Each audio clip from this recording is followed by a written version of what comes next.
This is a video about bird intelligence and machine intelligence, because I realized there's an interesting connection that gives me the opportunity to talk about both.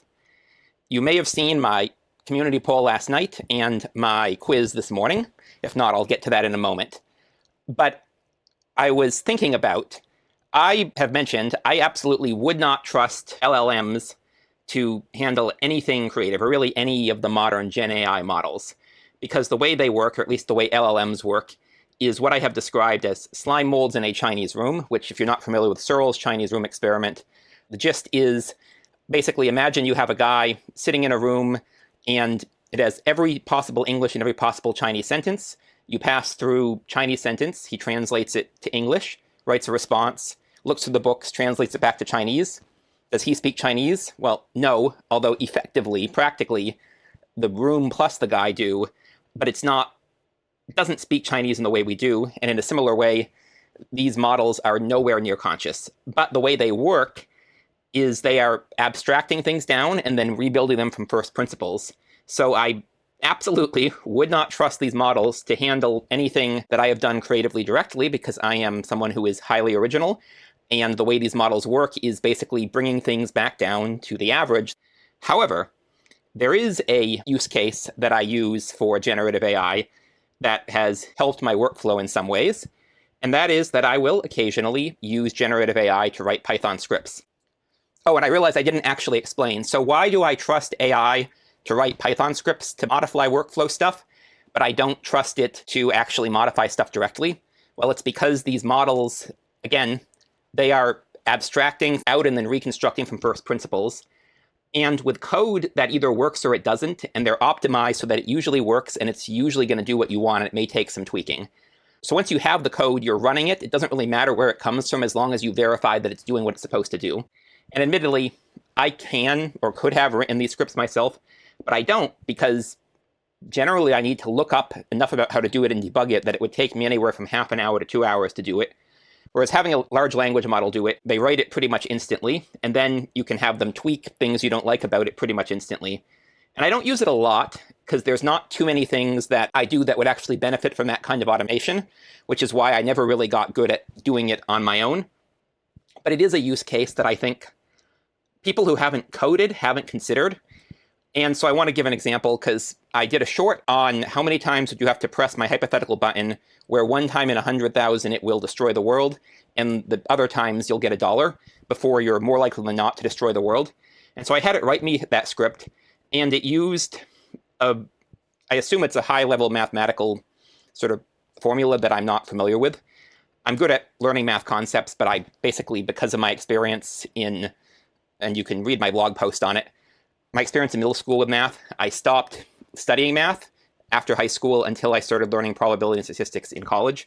And then I've taught myself on my own, like a lot of geometry-related stuff as an adult, but I haven't really studied a lot of these high-level concepts. But anyways, so I didn't know what it was doing, and it gave me a result that seemed surprising from when I've done other things like this, because it's a pretty simple thing to write myself. So I just went and I wrote it myself, and I got the same answer, and I'm going to put up, and you'll see the difference between the way I wrote it and the way the AI wrote it. Mine has fewer lines of code, but a lot of what it's doing is sort of explaining stuff to the user more. You could actually write it in fewer lines of code with a while loop. I just found it easier to make sure I'm doing what I want to with a for loop. So there's a lot of ways to do this. But anyway, so then I started thinking about this so I did a community poll because I was curious, hey, how many of my subscribers know that this is possible?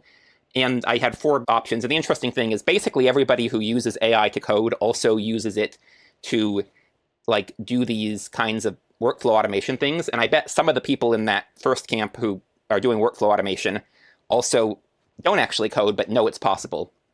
There's also a lot of people who don't use it for this kind of thing or don't use it at all, which I'm assuming a lot of that last category has moral, first principles objections that I don't. But if you're in the other category, it's useful to know. And I've been thinking about this in terms of, so the New Caledonian crow is the only animal that we know of that uses tool use recursively. And indeed, as far as I know, it's the only animal we know of besides humans that has demonstrated recursive thinking at all. And so it will, if you give it a stick that is long enough to reach a longer stick, but not long enough to reach food, it will use the stick to grab the longer stick and then use the longer stick to get food. And it's interesting because I decided I was going to test with Gemini, see if it understood the connection between using AI to write scripts versus what the New Caledonian crow does. And it kept giving the example of the New Caledonian crow bending the wire, which is another thing it will do. It will bend a wire to get food. But that's not recursive tool use. And the point that I was making was recursive. And even when I told it, it kept coming back to bending the wire, which sort of good example of how these models don't understand a lot of these distinctions, what I call high-level distinction. They're good at high-level abstraction and generalization, but not at, when stuff is at the high level, telling how things are different. And often at the lower level too, but I think they have more data on lower level stuff. Oh, and also this point is interesting because I've talked a bit about spiral dynamics, and I've talked about how there is a break in these sort of levels of thinking between green and yellow, where yellow, turquoise, above, you're doing second order thinking, and I didn't really explain what that is. But second order thinking, you're sort of thinking about more about the second order consequences and other perspectives, basically. And again, the thing is, if you're not there, you often think you're doing it. It looks different, and it's a little bit different from recursion, but it is a kind of recursion to sort of get the second order thinking as well. So I wanted to also acknowledge that point, because recursion is a really interesting topic, and I will actually probably, I don't know if I'll make a specific video on it, but I'm definitely going to talk about it more in some of my other videos, and this seemed like a good place to start. And anyways, I actually saw my poll in my quiz. I had 3 red herring options, and 2 of them were also corvids. One of them is the Australian magpie, which is not a corvid, but everybody thinks it's a corvid, and so I knew that I could sort of, I describe them as monochromatic birds. They're all songbirds, but the Australian magpie is not closely related. And neither is the great-tailed grackle, although both of these birds are interesting cognitively, as are a lot of the corvids, and including the ones that I picked. And so I wanted to talk a bit about bird intelligence as well here, because it's really neat. The Australian magpie is one of only 3 birds that have been observed to engage in all 4 kinds of bird social play that has been documented. And there's probably more that we haven't observed, but the other 2 are the kea parrot of New Zealand and the apostle bird, which is another Australian songbird.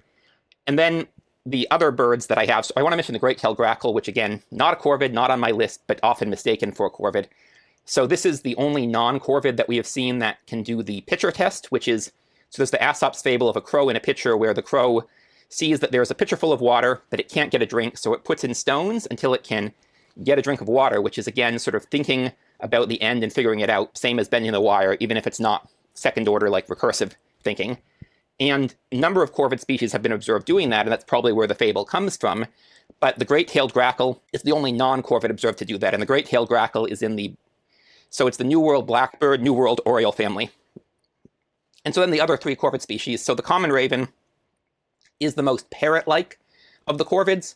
Most of the corvids, they have interesting, like, intelligence behaviors, but typically like only one, and they're much more specialist. So the New Caledonian crow is a master tool user, but otherwise doesn't really show a lot of what we think of as intelligence. For a songbird, songbirds in general are pretty smart. That's not really exceptional aside from its tool use. And so the common raven is the only corvid that is more parrot-like in that it shows like a wide variety of general intelligence abilities. And then the New Caledonian crow, the actual answers I mentioned, recursive tool use. And then the Eurasian magpie, or the common magpie, which is, I just call all the magpies in genus Pica common magpies. Eurasian magpie is now 3 species, but I still refer to them as one, is the only bird that has been observed passing the mirror test of self-recognition, which is when you mark it, see if it will investigate and try to remove its mark if it sees it in the mirror, which doesn't mean that they don't have a concept of self, just that it's the only one that passes that concept in this way. And so I want to probably do more videos trying to talk about like the relevance of animal intelligence to machine intelligence. I think one of the things I keep criticizing, and I've called modern AI research sort of cargo cult AI research, is they don't really seem interested in the questions of where intelligence comes from and how it works, and I'll probably have more videos on that because that is very interesting to me. But I've also been thinking about, like, whenever I see a new, like, revolutionary AI thing, because I've been saying, these models, they're using stuff that we've been doing since the 70s. They're just trying to throw more data, more processing power, and more people, like, tuning hyperparameters at it.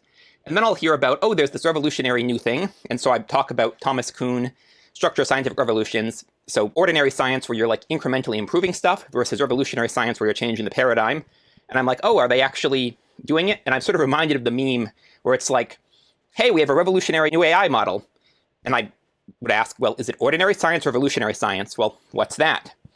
And then I explain. It's a good model, sir. Take it home, open it up. It's ordinary science, at least so far. And yeah, I don't think we're getting any revolutionary science improvements with this AI bubble, whether you consider that good or bad. And so a lot of the predictions people are making about the consequences of AI, aside from stuff like job loss, and I'm going to have a video on that at some point, not too worried about. I mean, the resource use issues are a concern, and I'm going to have another video on the whole book destruction thing soon. However, I wanted to mention two things. So one of them, quickly, so I have a poll to schedule the book club for Max Weber, The Protestant Ethic and the Spirit of Capitalism. YouTube, I realized, shadow bans both with if you have the link in the poll to an external poll and if you do it in a pinned comment. And so you have to actually go into my post history to find that, or you can go to my Substack and it's also linked. And so you can vote in that. I'm not going to necessarily pick the most voted one. I'm going to weigh it based on Ko-Fi supporters and my own preferences among the top voted options. And I'm going to probably make a new Discord server for that. And the other thing I wanted to mention is I realized right after I put the first poll out, I was like, oh, this kind of looks like I've seen some people when they're debating whether to take AI sponsorships, they will have polls like this sounding out their viewers. And I will say I've actually gotten people reaching out asking if I'm willing to do an AI sponsorship. And my position on this is sort of twofold. First of all, right now, I'm not really interested in investigating these tools and seeing how I can use them. That might change, but I'm focused on other things. And so if I can't evaluate it, I can't promote it. But the other thing is I've seen people who think they have a good use case for AI creators, and I realize viewers get very angry about it. And so it would need to be a very compelling use case, and probably it would have to be something where it would be like, this is actually really interesting, and I can see a good use case that I am myself building something on before I would promote something like that. So my policy isn't, I'm definitely never going to promote anything AI related, but it has to be worth putting my credibility on the line for, which is probably going to mean I see a use case good enough that I'm going to build something on it. And so I was going to do the quiz poll 24 hours later, so 9 p.m. today, when I'm recording this, and I moved it forward to 9 a.m. to hopefully not keep people in suspense and worrying about that. So anyways, thanks for watching. I'm Magpie. If you want to support me, I have my Ko-Fi and Amazon affiliate links in the description. I also have a consulting business, which is sort of offering a few things. I also, if you just want to talk to me and pay me for my time, I'm willing to charge the same rate for that, potentially.